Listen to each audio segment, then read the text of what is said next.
우리가 난 참 복된 인생으로 살고 싶다, 이제 그렇게 흔히들 생각을 많이 합니다. 여러분들이 그것이 다양한 표현으로 될 수 있지만 참 내 인생이 후회함 없이 복된 인생으로 좀 살았으면 좋겠다, 이제 그런 분들에게 복된 인생이 뭐냐 물어보면 잘 대답을 못해요.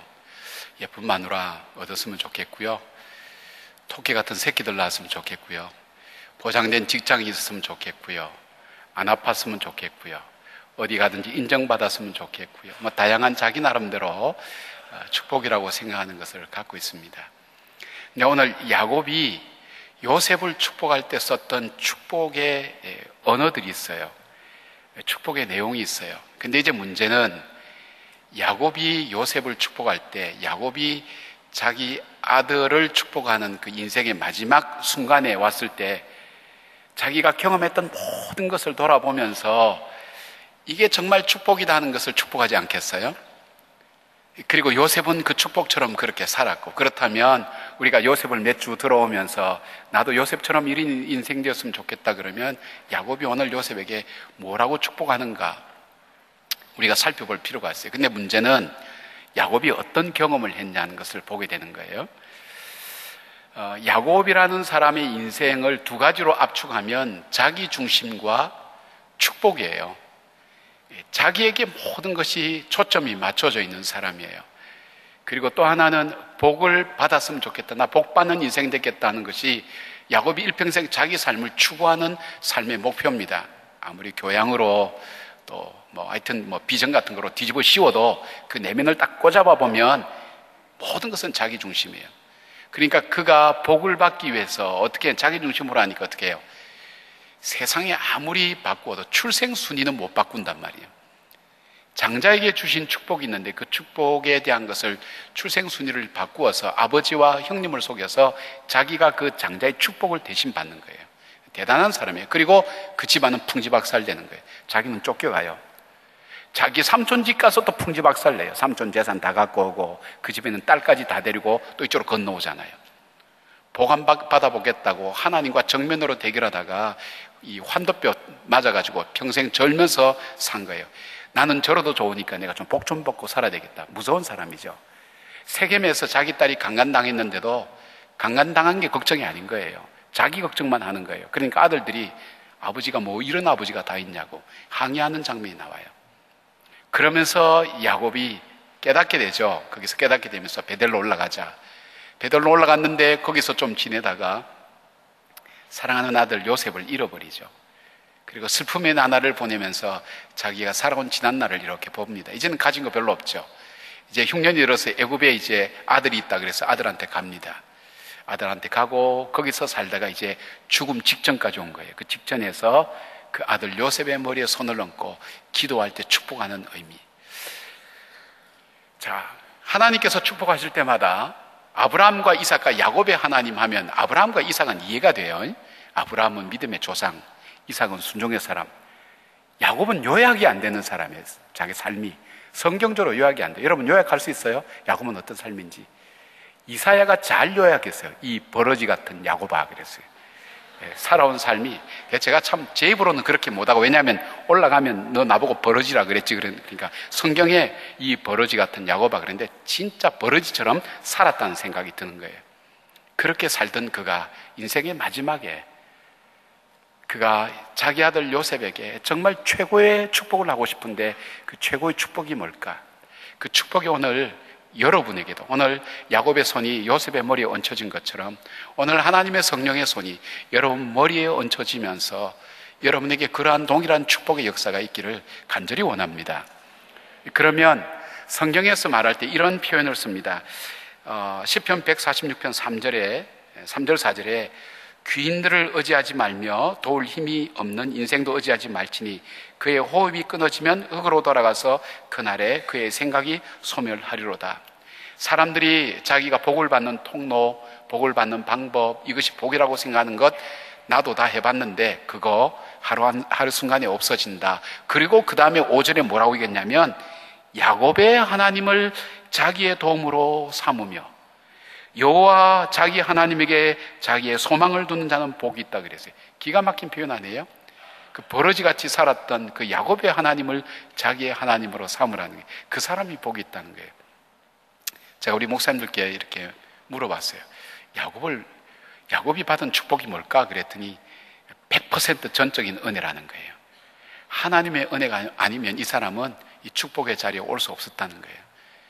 하나님, 그러니까 이 시편 기자는 하나님께 전적으로 축복하시는 그 야곱의 하나님을 자기의 하나님으로 삼는 사람은 복이 있다, 그렇게 얘기하고 있습니다. 오늘 우리 청년들이 살아갈 때 나는 인생에 뭐가 될까 이런 생각을 하는데, 정말 하나님께 이런 복을 받는 사람이 됐으면 좋겠다, 그 마음의 목표가 오늘 야곱의 축복을 통해서 여러분에게도 똑같이 전달됐으면 좋겠어요. 첫 번째는 이 야곱이 요셉에게 이런 축복 받으라고 하는 것이 뭐냐면, 인격과 성품의 열매를 맺는 축복을 받으라는 거예요. 인격과 성품의 열매.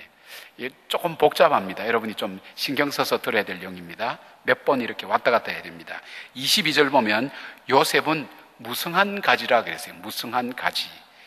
요셉의 생애와 삶은 많은 가지를 통해서 시절을 쫓아 필요한 열매를 맺은 인생이었어요.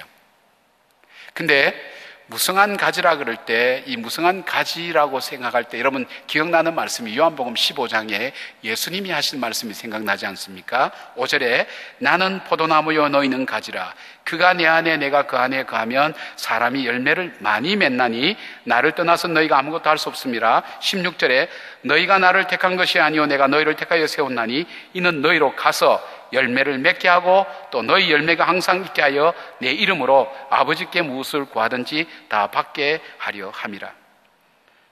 하나님이 원하시는 열매를 맺는 사람이 하나님이. 그러니까 야곱의 축복 주는 요셉아, 세상에 많은 것이 있지만 하나님께서 원하시는 그 열매를 맺는 가지가 되어라.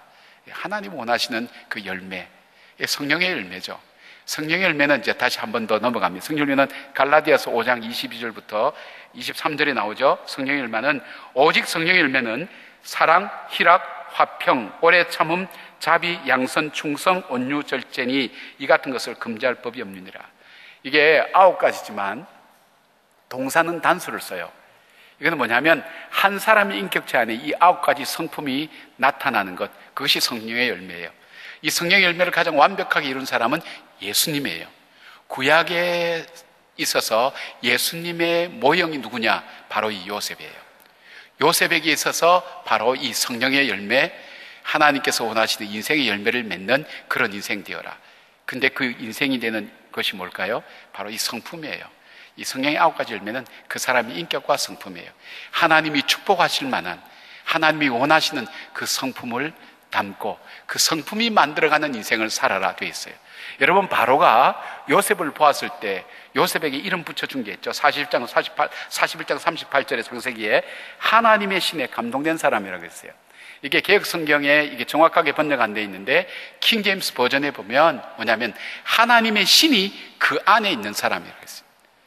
그래서 명철과 지혜가 총명하다 그랬죠. 그러니까 바로가 그 요셉을 가만히 볼 때 요셉 속에 너는 하나님의 신이 너 안에 있다. 이건 뭘까요? 너는 어떤 일을 만나든 그 일을 가장 정확하고 아름답게 풀어낼 만한 너는 성품과 자질을 가진 사람이라는 확신을 가졌다는 얘기예요. 여러분 중에 받을 수 있는 축복 중에 뭐냐면 내가 돈을 많이 벌고 좋은 사람과 결혼하고 내가 무슨 높은 지위에 올라가고 사람들에게 알려지고 그것보다 더 우선되는 복이 있다면 어떤 상황 앞에서도 그 상황을 하나님이 기뻐하실 만한 열매를 만들어갈 수 있는 성품을 가진 사람으로 여러분이 하나님께 복을 받는다면 여러분 삶 속에는 막힘이 없어요. 여러분 요셉을 한번 보세요. 요셉에게 이 성령의 9가지 열매가 다 나타나죠. 뭐 대표적인 것만 보죠. 여러분, 형들을 용서한 요셉의 그 성품 속에는 어떤 것이 있어요? 자비의 성품이에요. 자비의 성품. 자비의 열매가 있잖아요. 인격 속에. 그리고 7년 대풍년이 왔을 때 그 풍년을 잘 절제할 줄 아는 절제의 은사가 그 속에서 나타나잖아요. 흉년에는요, 흉년을 잘 이겨낼 뿐 아니라 그 흉년 가운데 자기뿐 아니라 이웃 나라에도 나눠줄 줄 아는 양선의 그 인격이 그 속에 있잖아요. 여러분 한번 보세요. 요셉의 생애와 삶을 보면 하나님의 그 성령의 성품들이, 인격들이 그 삶의 위기를 기가 막히게 잘 넘기면서 하나님이 기뻐하신 열매로 만들어낸 그 삶의 결과가 어떻게 됐어요? 요셉은 자기뿐 아니라 자기의 이웃과 가족과 그리고 나라와 민족까지 정말 구원하는 그 사명을 살면서 그렇게 쓰임받는 인생이 될 수 있었던 거예요. 이걸 요즘 세상에서는 뭐라고 얘기냐면 사람이 성공하는 데 가장 중요한 것은 성품이다, 만남이다, 그리고 어떤 사람은 삶의 태도다 하는 바로 이것이 바로 성령의 열매입니다. 여러분을 축복할 때 여러분이 먼저 하나님께 복을 구할 때 이런 복을 구하십시오. 하나님, 저는 하나님이 기뻐하시는 열매를 맺을 수 있는 그런 하나님의 성령의 열매를 저에게 주십시오. 그 얘기는 곧 나에게 주님께서 기뻐하신 열매를 맺을 수 있는 성령의 성품과 열매를 저에게 주십시오. 여러분, 살다 보면 우리는 다양한 환경에 처하기도 해요. 내가 너무 기쁠 때도 있고 갈등이 일어날 때도 있고 그 다음에 내가 억울할 때도 있고 내가 사람을 정말 죽일 수 있는 그 위치에 있을 수도 있는데 여러분, 내 마음대로 한다고 해서 그 결과가 다 복되지는 않잖아요. 어떨 때는 내가 죽일 수 있는데도 내가 참아야 될 때 그 결과가 유익할 수 있고 내가 때려야 될 때 맞아야 그 결과가 유익할 때 있고 그런데 그게 어떤 길이 바른 길인지 우린 잘 모른다는 거예요. 그러나 하나님의 성품, 그 성령이 있는 사람, 그 성령의 하나님의 영이 그 속에 있는 사람, 그 성품을 가진 사람은 자기가 만나는 그 상황 속에 어떻게 해야 그 결과가 하나님이 기뻐하시고 그 다음에 온전케 되는 그런 역사가 이 가운데 일어난지를 아는 사람이에요. 그 일을. 그때마다 그 일에 가장 합당하고 적합한 삶의 모습을 통해서 성품을 통해서 그것을 만들어내니까 그 사람 삶 속에는 하나님의 축복하신 열매가 열리는 거예요.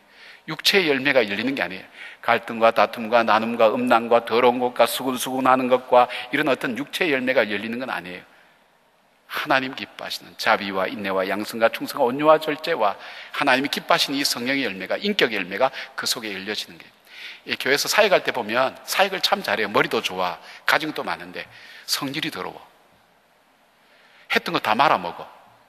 그리고 사이에 막 갈등과 분열을 일으키는 일들이 많아요.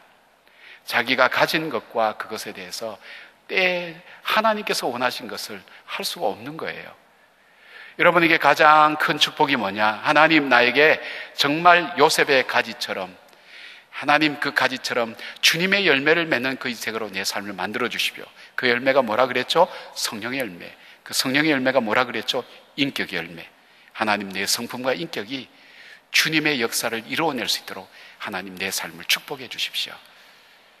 근데 여러분, 이렇게 하고 싶을 때 어떻게 해야 될까요? 그러면 그렇게 기도만 하고 말까요? 그것이 아니라 이것을 가능하게 하는 것은 말씀을 가까이 하는 거예요.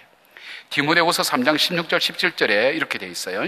모든 성경은 하나님의 감동으로 된 것으로 교훈과 책망과 바르게 함과 의로 교육하기에 유익하니 이는 하나님의 사람으로 온전하게 하며 모든 선한 일을 행할 능력을 갖추게 하려 함이라. 자, 성경을 가까이 할 때 이 성경은 하나님의 감동으로 됐는데 이 하나님의 말씀 감동 속에는 뭐가 있냐? 교훈, 책망, 바르게 함, 의로 교육하기에 유익하다. 그래서 어떻게 해요? 하나님의 사람으로 온전하게 한다는 거예요. 온전하게. 온전이라는 원래 단어는 뭐냐면 그물이 있는데 그물이 다 타졌어. 고기를 잡아도 고기가 안 잡혀요. 그래서 온전하게 한다는 건 그물을 기워서 고기를 잡을 때 잡혀지는 걸 말하는 거예요. 그 사람의 좋은 실력이 있어요. 좋은 인물이 있어요. 좋은 자질이 있는데 안 잡혀. 잡아야 될 게 안 잡히는 거예요. 그런 사람을 어떻게 해요? 하나님 말씀을 계속 읽으면 그 성품이나 그 삶의 습관에 있어서 그것이 기워지는 거예요. 기워져서 그것이 그물처럼 되어서 그 사역의 열매가 열려지도록 만드는 게 가능하다는 거예요. 그 다음에요, 선한 일을 행할 능력. 여러분, 선한 일은요, 우리에게 하나님이 힘 안 주시면 선한 일 못 해요. 죄는 하나님이 힘을 안 주셔도 죄 짓는 힘은 우리에게 본능적으로 주어져 있어요. 그러나 선한 일은 하나님이 우리에게 은혜 주셔야 선한 일을 할 수가 있는 거예요. 선한 일을 할 수 있는 능력이 어디서부터 나오는가? 이 말씀에서 나오는 거예요.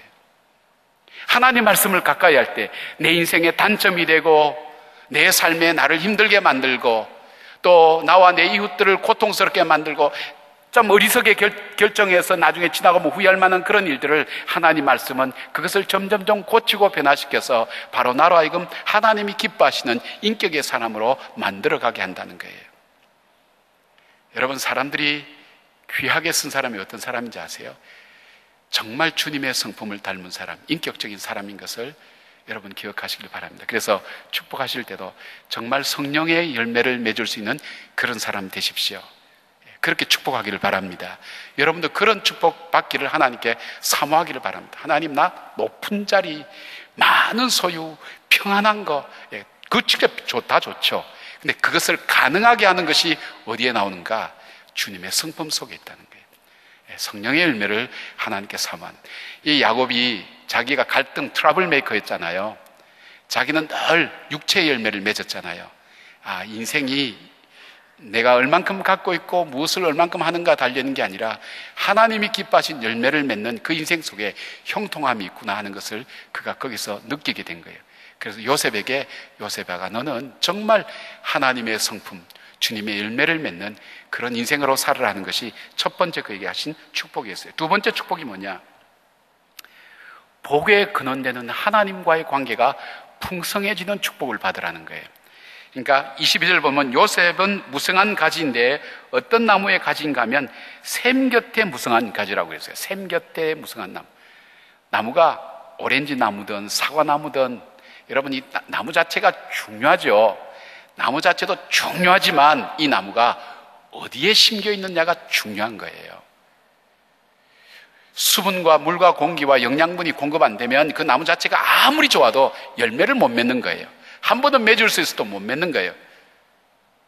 바로 이 샘 곁에 네 인생이 심겨져라는 것은 너라 이건 지속적인 축복이 네 인생 속에 공급되어지는 곳에 네 삶이 있기를 원한다는 축복이에요. 한 번 받는 축복으로 끝나지 않고 네 인생이 정말 샘처럼 솟아나오는 물이 흘러서 그 나무에게 풍성하게 공급되어서 시절을 쫓아 과실을 맺는 그런 물가에 심겨온 나무처럼 네 인생이 그렇게 되는, 그 물가에 심겨온 인생이 뭐냐? 바로 복의 근원 대신 하나님과의 관계를 우선순위로 삼는 것. 야곱은 자기 인생 속에 경험했잖아요. 자기가 복을 받기 위해서 별짓 다 해봤잖아요. 그러나 자기 인생을 궁극적으로 이렇게 세운 것은 뭐예요? 바로 그 하나님이었어요. 자기가 생각했던 장자의 명분도 아니었어요.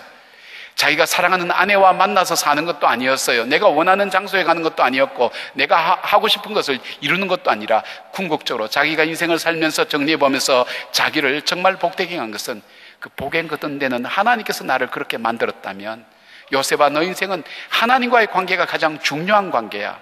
그 하나님과의 관계가 풍성해져서 그 하나님으로부터는 지속적인 복을 받는 그런 사람이 되라는 것이 여기에 담겨져 있어요. 시편 1편 3절, 그는 시냇가에 심은 나무가 철을 따라 열매를 맺으며 그 잎사귀가 마르지 아니함 같으니 그가 하는 모든 일이 다 형통하리로다.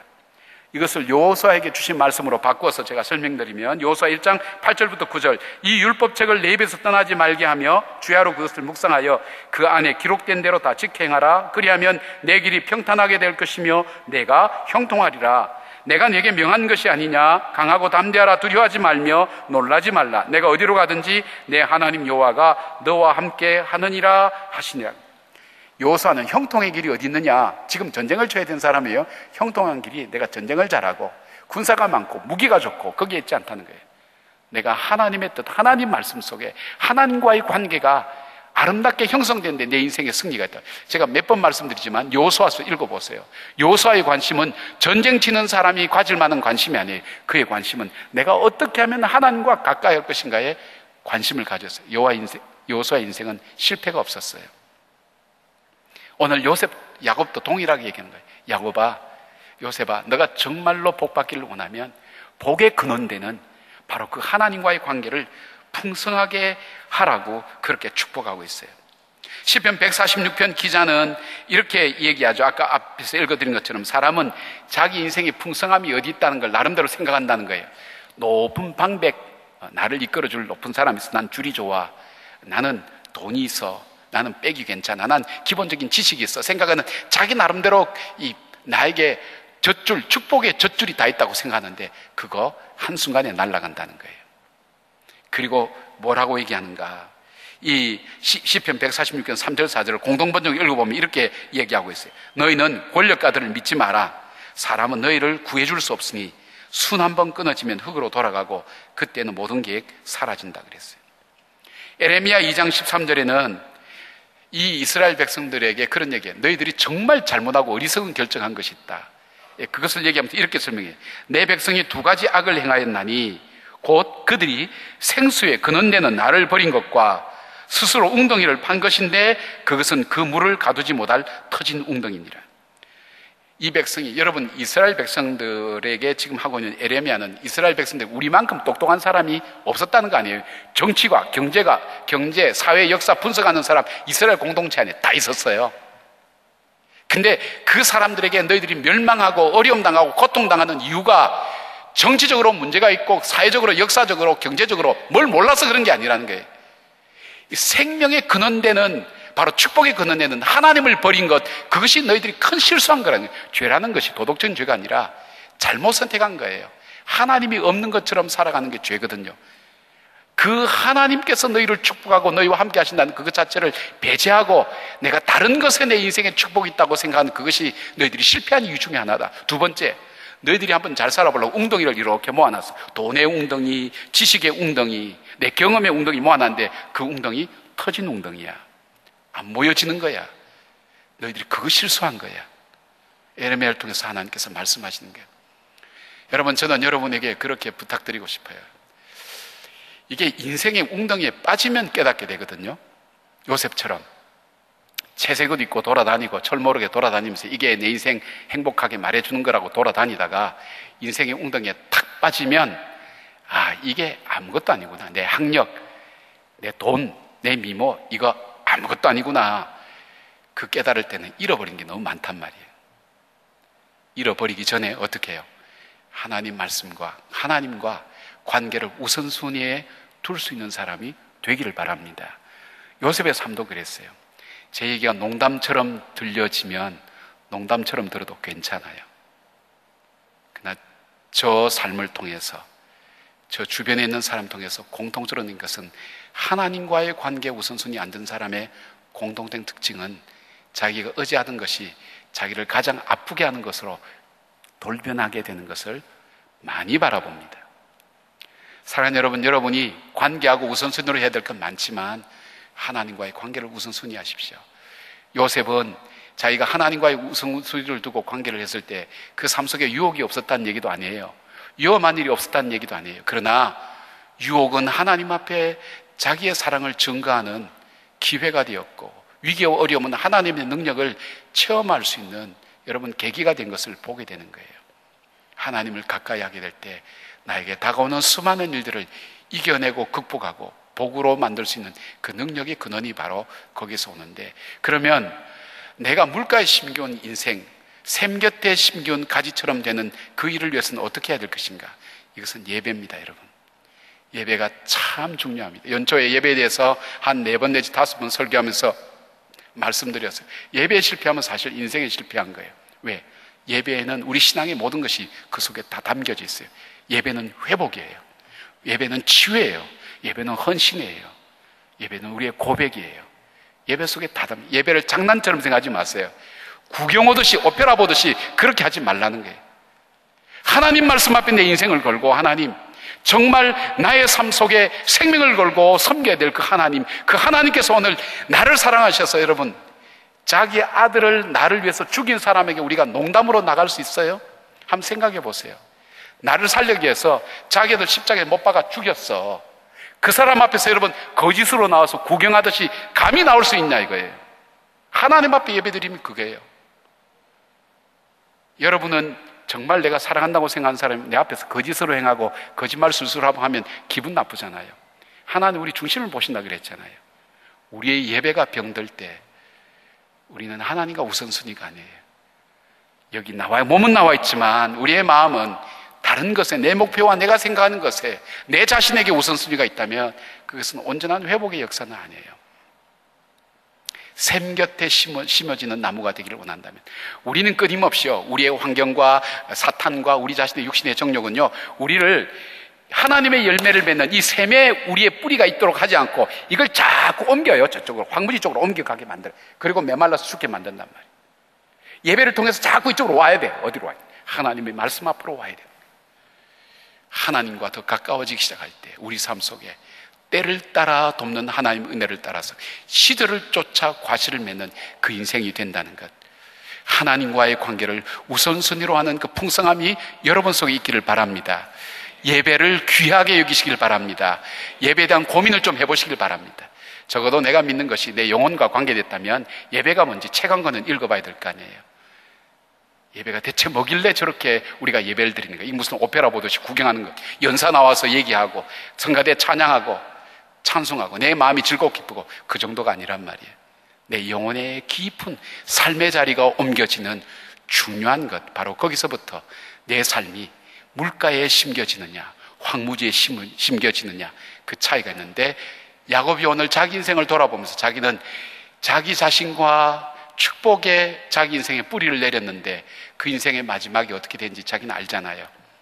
자기를 물가, 생명 물가로 옮겨서 자기 삶을 지금까지 인도하신 하나님, 요셉아, 너는 나와 같은 시행착오를 하지 말고 너 인생은 샘 곁에 심겨진 가지가 되기를 바랍니다. 그렇게 축복하는 것처럼 오늘 여러분에게도 그런 축복의 역사가 있기를 바랍니다. 여러분의 축복이 지속적인 축복, 그리고 계속해서 하나님께서 때를 따라 돕는 은혜를 주셔서 인생의 수많은 일들 앞에 그것을 통해 아름다운 열매를 맺을 수 있는, 그것을 이기고 극복할 수 있는 힘을 공급받을 수 있는 그런 은혜가 저와 여러분 속에 함께하기를 축복합니다. 아멘. 세 번째 요셉이 받은 축복이 뭐냐면, 요셉이 너 받은 축복이 거룩한 영향력으로 널리 나누어 주는 인생이 되라는 거예요. 오늘 22절 보니까 그랬어요. 요셉은 무성한 가지 곧 샘 곁에 무성한 가지라. 그런데 이러한 샘 곁에 풍성한 열매를 맺은 무성한 그 가지가 담을 넘었도다 그랬어요. 담을 넘었도다. 이것은 야곱이 요셉에게 한 축복이에요. 요셉이 받은 축복이 자신만의 것이 아니라 그것을 통해서 그 축복이 이웃에게 패스되어지도록 흘러가도록 하는 인생을 살으라는 거예요. 네가 벌었으니까 니도 니만 간직하고 있고, 네가 공부했으니까 네 지식 네 머릿속에만 들어가 있고, 그것이 아니라 네가 가진 달란트와 네가 가진 삶의 이것이 거룩한 영향력으로 담을 넘어서, 네 영역을 넘어서 다른 사람에게도 거룩한 그 영역이 흘러가는 그런 축복의 사람이 되라는 그 축복을 하고 있어요. 여러분, 어떤 사람이 복 있는 사람 같아요? 돈 많이 가진 사람? 저 사람 뭐해서 돈을 저래 많이 벌었지? 제가 가끔 이제 어디 모임 같은 데 가면 젊은 친구들이 아주 참 감이 올 수 없는 그런 자리에 많이 왔다 갔다 해요. 가끔 집사람하고 그런 얘기해요. 야, 나는 저 나이 때는 저 근처도 못 와봤는데 저 친구들은 어떻게 돈을 많이 벌길래, 그렇다고 하면서 속으로 복 있다 생각한 적은 한 번도 없어요. 높은 자리, 제가 이름 거론해서 죄송합니다만 지금 전직 대통령, 수사받고 있는 전직 대통령 그 사람 보고, 여러분 그 사람 대통령 했으니까 돈도 많으니까, 왜냐면 세금 낼 것도 2천억 가까이 되니까, 야, 복 받았다 얘기할 사람이 있어요? 와, 부럽다, 나도 저 사람 됐으면 좋겠다, 그랬으면 좋겠어요? 그런 사람 없잖아요. 돈이 많다고, 높은 자리에 있다고, 지식이 많다고, 지식이 많은 사람, 와, 저 사람 복 많다 그럽니까? PhD 몇 개씩 갖고 있다고 굉장한 사람이 그럽니까? 이게 마음에 안 들면 아는 거는 많아가지고 이렇게 하고 끝난다니까요. 자기가 가진 것이 어떻게 쓰여지느냐에 따라서 그 사람이 얼만큼 복 있는 인생인가 아닌가가 결정나는 거예요. 마더 테레사, 여러분 그분의 삶을 보세요. 그 사람 보고, 야, 그 사람 비참하다 얘기하는 사람 못 봤어요. 참 복이 있는 사람이다. 자기의 복을 나눠줄 줄 아는 사람. 뭐예요? 자기가 얼마나 갖고 있는가 하는 것이 복의 개념이 아니라 그것이 얼만큼 거룩한 영향으로 이웃에게 흘러가서 그 이웃을 풍성케 하고 풍요롭게 하느냐에 따라서 그 인생이 복 있는 인생이라는 것이 결정되어진다는 걸 알아야 되는 거예요.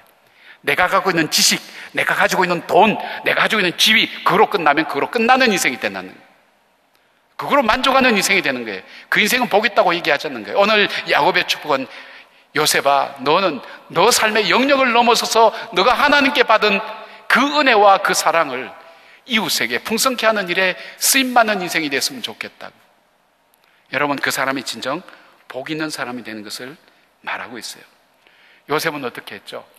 그가 자기의 영역을 넘어서서 어떻게 했어요? 자기 형제들, 그리고 애굽 사람들 주변에 있는 나라의 사람들, 그리고 자기 후손들에게 하나님의 그 복을, 그 복의 영향력을 나누어 주는 그런 사람으로 살 수 있게 된 거예요. 많이 하는 것 중요하고, 많이 모으는 것 중요하고, 높은 자리에 올라가는 것 중요하지만, 그보다 더 중요한 것이 있다면 그 거룩한 영향력이 이웃을 풍성하게 하는 일에 나누어 줄 줄 아는 사람. 영향력이 있긴 있죠. 돈 많고 그럼 영향력이 있죠. 그러나 거룩한 영향력이에요. 이웃을 복되게 하는 영향력이 나누어 줄 수 있는 사람, 그 사람이 복된 사람인 것을 보게 되는 거예요. 세상 보니까 돈 많은 사람 많습니다, 여러분. 돈 많은 사람 많아요. 생각보다 많아요, 여러분. 참 어렵고 힘든 사람도 많지만 돈 많은 사람도 많더라고요, 보니까. 그 다음에 지식이 많은 사람도 많아요. 이 교육개발에서 나온 자료 보니까 2012년 한 해에 우리나라 배출된 박사가 12,243명이에요. 12,000명이 매년 쏟아져 나오는 거예요. 더 갈수록 증가한다는 거예요. 웬만하면 박사예요. 요즘 김 박사님 한번 돌아본 사람이 한두 사람이 아니, 길 가다 테스트 해보세요. 네? 김 목사님에도 요새 목사들이 많아서 또 다 돌아봐요. 김 씨도 많고 목사도 많고 김 씨도 많고 박사도 많아요. 여러분 중에도 박사 많아요. 이젠 지식 자랑할 때가 아닌 거예요. 높은 지혜. 오늘 기도하신 우리 임 집사님도 보면 저분이 저렇게 조용하고 겸손해 보이지만 재경부의 아주 고위 공무원입니다, 여러분. 여러분 부감님들 보면 우리나라 유명한 분들 꽤 많이 있습니다. 거름하게 보이는데 자기의 영역 속에서 권위를 가지고 열심히 한 사람들 많아요. 왜 웃어요? 네? 높은 사람 많아요. 그것이 복이 아니잖아요. 그것이 얼만큼 이웃에게, 많은 사람에게 나누어 줄 수 있고 거룩한 영향력으로 나타나는가. 왜 그럴까요? 여러분 부모들이 돈을 벌어놓고 열심히 한 아들에게 그럽니다. 야, 이거 너 얼마나 고생해서 번 돈이니? 너만 위해서 써. 너 자녀와 네 남편과 네 아내만 위해서 써. 너 얼마나 고생해서 공부했니? 이 공부는 너만 위해서 써. 그런 부모가 있어요. 사고방식이 잘못된 부모예요. 도둑놈도요, 도둑질해 와서 자녀들 이렇게 학용품 사주면서 너 절대 착한 일 해야 돼. 남의 거 훔치면 안 돼. 도둑놈 부모도 자식에게는 바른 거 가르친다. 자녀에게 어떻게 가르쳐요? 너만 위해서 살지 말고 이웃에게 좀 나누어 주고 그래. 혼자 사는 거 아니잖아, 애야. 너 왜 그리 이기적이니? 부모들이 정신이 바로 바뀐 부모들은 이렇게 얘기한다니까요. 왜 그럴까요? 축복이 어떻게 해야 그 축복이 긴지, 풍요로워진지를 이 부모들은 아는 거예요. 정말 정신이 바로 바뀐 부모들은 풍요로움이 어디서부터 오는지, 그 풍요로움이 얼만큼 오래 가는지를 아는 거예요. 여러분, 축복은요, 나누어 줄 때 훨씬 더 큰 영향력이 나타나고 자기에게 그 복이 지속적이 돼요. 사회 보세요. 주는 것만 계속 받고 내보낸 거 없으니까 거기가 소금 바다가 되었어요. 생명이 못 살잖아요. 받기만 계속 받고 흘러보낼 줄 모르는 인생 속에는, 그 속에는 생명력이 없어요. 존재는 하죠. 그러나 생명이 없어요. 재생산이 없는 인생이 되고 만다는 거예요. 여러분, 우리나라에도 그 적용한 사람이 있어요. 경주 채보자집 아시잖아요. 그 보통 부자가 3대를 넘기기 힘들다 그러거든요.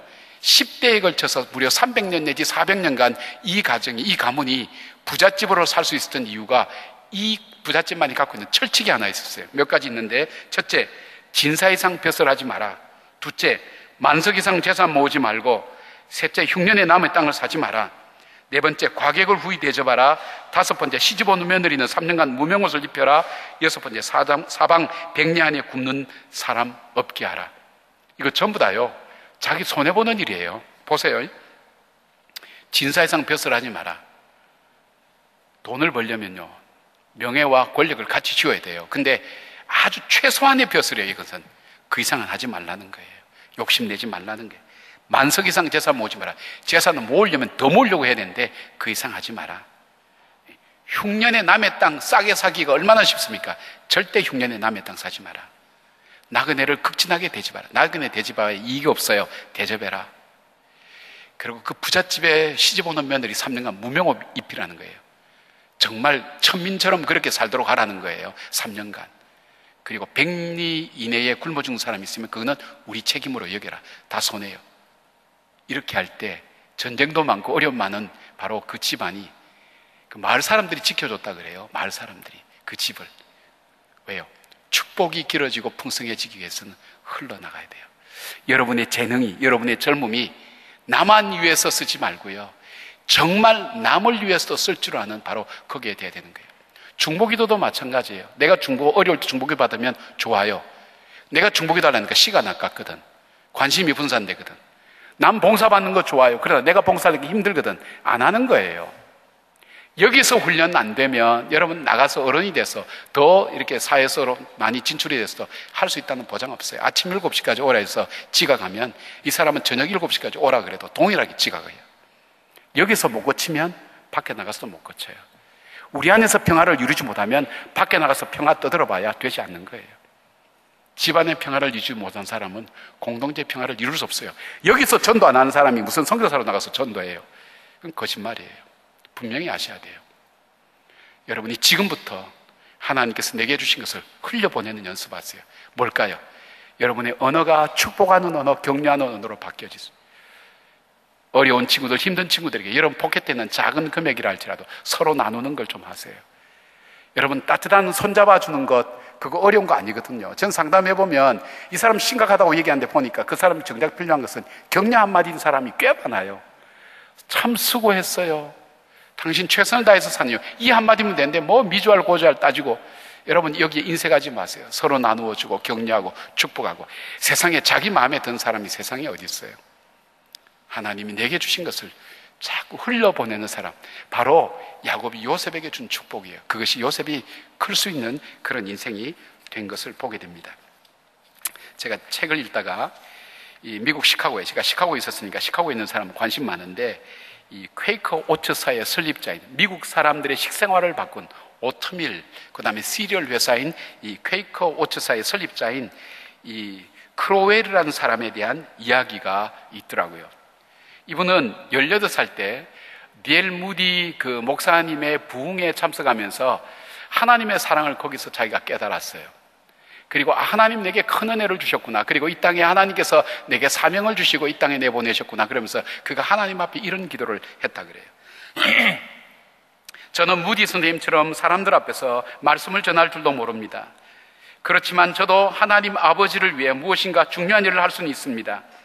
하나님, 제가 돈을 벌어서 무디 선생님 같은 분에게 도움을 드릴 수 있을 것 같습니다. 하나님이 저로 하여금 돈을 벌게 해주시고 하나님의 사역을 위해 그 돈이 사용될 수 있게 해주신다면 저의 이름은 절대 드러내지 않겠습니다. 이를 통해 드러나는 영광은 마땅히 하나님이 받으실 부분입니다. 그러면서 그가 자기가 열심히 인생을 산 거예요. 하나님 주신 재능과 그리고 기도와 달란트를 통해서 그가 정말 사업이 번성해지면서 그 사업의 60 내지 70%의 수익금을 사회에 내놨어요. 그리고 1890년대 후반 쪽에는 미국의 이 경기 악화로 인해서 매춘과 그리고 마약이 급성장할 때 그가 스스로 자기의 모든 재산을 내어놓으면서 그리고 그 사회가 정화되는 일에 앞장섰어요. 그리고 자기는 물질의 11조뿐 아니라 시간의 11조를 하나님께 드려야 된다고 생각해서 그 바쁜 사람이 무디 신학교 이사장을 맡아서 오늘날 세계적인 신학교로 되는데 헌신했던 계기를 만든 분이 바로 이분이었어요. 그리고 자기의 삶이 여기서 끝나지 않고 그가 죽기 전에 1927년도 신탁을 만들었어요. 최근까지도 1년에 400 내지 500만 불에 대한 그 돈이 어려운 사람에게 나누어진다는 거예요. 그가 할 수 있었던 그거예요. 하나님, 내가 할 수 있는 것은 없습니다. 내게 주신 이 축복을 이웃에게 나누어줄 수 있는 그런 사람이 되게 해주십시오. 그 정확한 자기 기도의 핵심을 쫓아서 자기는 자기 인생을 살았고 자기가 하나님 앞에서 자기에게 주어진 그 기도가, 이분 표현은 그래 놨어요. 이 존 모스라는 이 작가가 이 크로웰의 자초를 쓰면서 이런 표현을 썼어요. 크리스천으로 일찍 처리된 어린 시절 하나님 앞에 드린 서약은 몸 안에 척추처럼 평생 동안 크로웰을 지탱했다 그랬어요. 하나님 앞에 나누어준 사람. 여러분은 어떤 축복의 사람, 어떤 인생 되기를 원하세요? 오늘은 우리의 첫날이자 마지막 날이에요. 우리 인생은 연습도 없고 반복도 없어요. 지나가요. 어떤 인생이 복된 인생인가, 어떤 꿈을 가지고 있어요? 사람, 오늘 야곱이 자기 인생을 살아보면서 자기 아들 요셉에게 했던 축복. 요셉아, 너는 정말 하나님의 성품, 하나님의 열매를 맺는 사람이 되어라. 그것이 오늘 요셉의 축복만 아니죠. 오늘 이 자리는 여러분의 축복이 되기를 바랍니다. 그 복의 근원되는 하나님께 우선순위를 두고 하나님과의 관계가 풍성한 인생 되어라. 하나님이 주신 그 축복이 너만의 것이 아니라 패스되어서 담장을 넘어서 이웃에게 함께 증거되는 복의 근원이 되는 축복의 통로가 되는 하나님의 사람이 되어라. 그렇게 되어졌던 요셉처럼 오늘 야곱의 얹은 손이 오늘 여러분의 머리 위에 얹혀져서 여러분 인생이 그런 인생 될 수 있도록, 또 여러분이 축복하는 여러분의 자녀들도 그런 자녀가 될 수 있도록 기도하면서 신앙의 아름다운 인격과 성품, 그리고 주님과의 우선순위의 관계, 축복이 나에게서 끝나지 않고 이웃으로 흘러가는 헌신과 결단, 우리 청년들의 미래가 되고 그런 삶들이 많이 일어나며 그런 삶의 뼈대를 가진, 척추와 같은 이 헌신에 대한, 서약에 대한 이 뼈대를 가진 우리 젊은이들이 사회 각계각층에서 나타나서 정말 이 사회 속에 하나님의 거룩한 영향력을 나타내는, 그래서 하나님의 나라를 만들어가는 우리 청년들과 하나님의 사람들 되기를 간절히 축복합니다. 아멘. 기도하겠습니다. 하나님, 사랑하는 우리 청년들에게 오늘 요셉이 그 아버지 야곱으로부터 받은 그 축복의 귀한 하나님 기도를 오늘 우리 청년들에게 부어 주시기를 원합니다.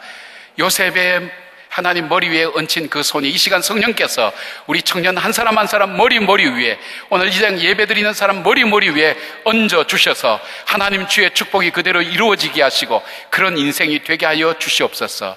우리 인생이 힘들고 어려울 때도 있고 위기와 어려울 때도 있지만 때를 따라 돕는 주의 은혜를 통하여서 시대를 쫓아 꼭 맺어야 될 과실을 맺는 하나님의 사람, 그런 축복의 사람 되게 하여 주시옵소서. 예수님의 이름으로 기도드리옵나이다. 아멘.